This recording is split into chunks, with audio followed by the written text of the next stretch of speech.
आज से 100 साल पहले किसी को मालूम भी नहीं था कि पानी को बेचा जा सकता है, लेकिन आज बड़ी सारी कंपनीज हैं जो कि शुद्ध पानी बेच रही हैं। पैकेज्ड वाटर के नाम पर उनकी कंपनियां बहुत धूम मचा रही हैं। लेकिन क्या आपको मालूम है कि इंडिया का एक ऐसा ब्रांड जो आज शुद्धता का प्रतीक बन चुका है, उसकी कहानी क्या है? ये कहानी उस कंपनी की है जो शुरुआत में मलेरिया की दवा बनाती थी, लेकिन बाद में पैकेज्ड वाटर बेचने लगी। फेलिस बिस्लेरी नाम के इटली के बिजनेसमैन ने इसकी शुरुआत की। 1921 में उनकी मृत्यु हो गई मिलान में। उनके चले जाने के बाद डॉक्टर रोजीज ने इस कंपनी को संभाला, इसके मालिक बने। शुरुआत में बिस्लेरी कंपनी मलेरिया के इलाज के लिए दवा बनाने की कंपनी थी और उस वक्त इसकी एक ब्रांच अपने इंडिया में मुंबई में थी। इंडिया के जाने माने बिजनेसमैन खुसरू संतूक, उनके जो फादर थे वो बिस्लेरी कंपनी के लीगल एडवाइजर थे और साथ में डॉक्टर रोजीज के अच्छे दोस्त भी थे। डॉक्टर रोजीज ने देश में बढ़ रही जो बिजनेस की डिमांड थी उसको देखते हुए दूसरों से कुछ अलग करने का डिसाइड किया। वो ये सब सोच ही रहे थे कि तभी उनके मन में आया कि क्यों ना बिस्लेरी बिजनेस की शुरुआत इंडिया में की जाए। इंडिया में ब्रांडेड वाटर बेचने का फॉर्मूला तो तैयार था डॉक्टर रोजीज के पास में, लेकिन अब जिम्मेदारी थी खुसरू संतूक साहब को बनाने की। तो खुसरू संतूक साहब को उन्होंने मना लिया और कहा कि हम मिलकर के कुछ नई शुरुआत करते हैं। इंडिया में इस वक्त बिजनेस की डिमांड है, लोग चाहते हैं कुछ नया हो जाए, लेकिन फॉर्मूला मिल नहीं रहा है। मेरे पास में फॉर्मूला है, हम पैकेज्ड वाटर बेचेंगे, शुद्ध पानी जो है लोगों को प्रोवाइड करवाएंगे। और इस फॉर्मूले को लेकर के जब वो खुसरू संतूक के पास में गए तो फाइनली उन्होंने उन्हें मना लिया।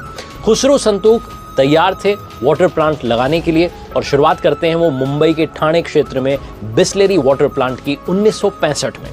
उसके बाद में ये काम जो था रुकने वाला नहीं था। शुरुआत में लोग जो थे वो खुसरू संतूक साहब को पागल कहने लगे कि ये क्या कर रहे हैं, मतलब पानी थोड़ी ना बिकेगा।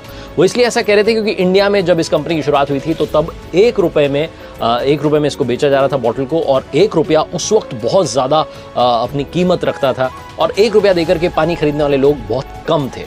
बिस्लेरी वाटर प्लांट को मुंबई में स्थापित करने के पीछे जो सोच थी वो ये थी कि उस समय वहाँ पीने का जो पानी था वो लायक नहीं था, पानी पीने के लायक नहीं था। इस वजह से डॉक्टर रोजीज ने सोचा कि लोगों को शुद्ध पानी नहीं मिल रहा है और ये जो हमारा बिजनेस है शुद्ध पानी वाला, वाटर प्लांट वाला, ये बहुत अच्छे से चलेगा। लेकिन ऐसा हुआ नहीं। इटली के बिजनेसमैन ने बिस्लेरी कंपनी की शुरुआत की। अब आप सोच रहे होंगे कि इंडियन कंपनी कैसे बन गई, तो पहले शुरुआत की ही बात कर लेते हैं। शुरुआती दिनों में बिस्लेरी के 2 प्रोडक्ट्स मार्केट में बिक रहे थे। पहला था बिस्लेरी वाटर, दूसरा था बिस्लेरी सोडा। ये जो दोनों प्रोडक्ट थे इनकी सप्लाई महंगे रेस्टोरेंट्स में हो रही थी, 5 स्टार होटल्स में हो रही थी।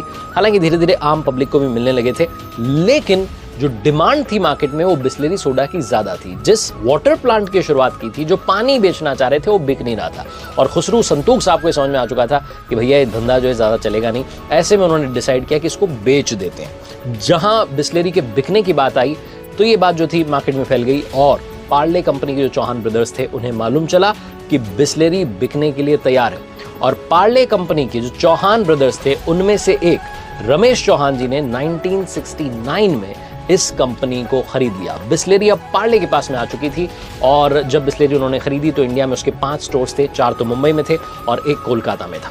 रमेश चौहान जी ने अपनी जो सोच थी उसको थोड़ा आगे बढ़ाया। एक नई स्ट्रैटेजी के साथ में उन्होंने बिस्लेरी को मार्केट में लॉन्च किया। वो कंपनी पानी तो बेच ही रहे थे बिस्लेरी कंपनी का, लेकिन साथ में 2 और ब्रांड लेकर के आए, बबली और स्टिल, और साथ में बिस्लेरी सोडा भी वो लेकर के आए। तो पार्ले ग्रुप ने कई सालों तक बिस्लेरी के नाम से इसे बेचा। आगे चल करके कंपनी ने सॉफ्ट ड्रिंक भी लॉन्च की जो कि कांच की बोतल में बेची जाती थी, जिसे पीने के बाद में बोतल को वापस लौटाना होता था, अगर आपको वो जमाना याद हो। पार्ले कंपनी बिस्लेरी को लेकर के अलग अलग स्ट्रैटेजी तैयार कर रही थी और ऐसे में उन्होंने सोचा कि जो इंडिया में पब्लिक ट्रांसपोर्टेशन वाली जगह है, सार्वजनिक जगह जो हैं, स्पेशली बस स्टैंड हो गया, रेलवे स्टेशन हो गया, सड़क किनारे हो गया, ढाबे हो गए, ऐसी जगहों पर हमें बिस्लेरी वाटर जो है उसे पहुंचाना है और वहां के लोगों को उन्होंने डिस्ट्रीब्यूटर बनाना शुरू किया जो कि आसपास दुकानें लगाते थे। इनका पर्पस ये भी था कि स्पेशली जब कोई ट्रैवल कर रहा होता है तो कहीं उसे गंदा पानी पीने को ना मिल जाए, उसकी जो यात्रा है वो कहीं दूषित ना हो जाए, कहीं उसकी यात्रा खराब ना हो जाए।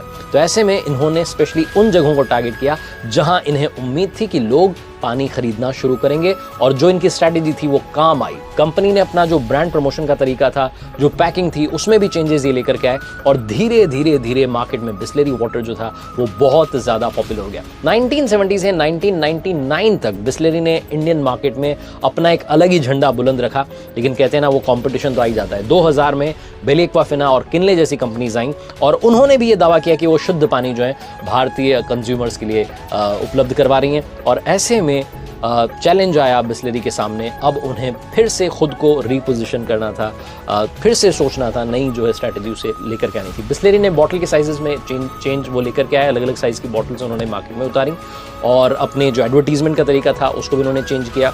एक ऊंट वाला विज्ञापन है जो आजकल बड़ा पॉपुलर है, आपने देखा होगा। तो लगातार वो अपने एडवर्टाइजिंग कैंपेन्स को चेंज करते रहे और वो ये कोशिश करते रहे कि जो उनकी स्पेस है इंडियन मार्केट में वो कहीं ना जाए। आज भी अगर बात करें तो लगभग 60% से ज़्यादा हिस्सेदारी इंडियन मार्केट में बिस्लेरी कंपनी रखती है। आज इनके 135 प्लांट से भी ज़्यादा प्लांट्स हैं, करीबन 2 करोड़ लीटर से भी ज़्यादा पानी जो है रोज़ाना ये बेच रहे हैं। और अगर डिस्ट्रीब्यूटर्स की बात करें तो हज़ारों इनके डिस्ट्रीब्यूटर्स इस वक्त बन चुके हैं और अगर रिटेल आउटलेट्स की बात करें तो लाखों में संख्या पहुंच चुकी है। बिस्लेरी कंपनी की ये जो कहानी है सिखाती है कि लाइफ में अगर आप सही स्ट्रैटेजी के साथ में आगे बढ़ें, सही सोच के साथ में आगे बढ़ें, तो चाहे तमाम चैलेंजेस आ जाएं, चाहे तमाम लोग कहें कि आप गलत काम करने जा रहे हैं, ये आपके बस की बात नहीं है, आपको पागल कहने लग जाए पब्लिक, लेकिन आपको अपना काम करते रहना है और बताना है कि जो आपने सोचा था वो बिल्कुल सही सोचा था। अगर आप बिजनेसमैन बनना चाहते हैं तो ये जो बिस्लेरी की कहानी है ये आपके लिए बहुत ज़्यादा फायदेमंद है। चाहते आते फिर से वही बात जो कहता हूं, कर दिखाओ को जैसा कि दुनिया करना चाहे आपके जैसा।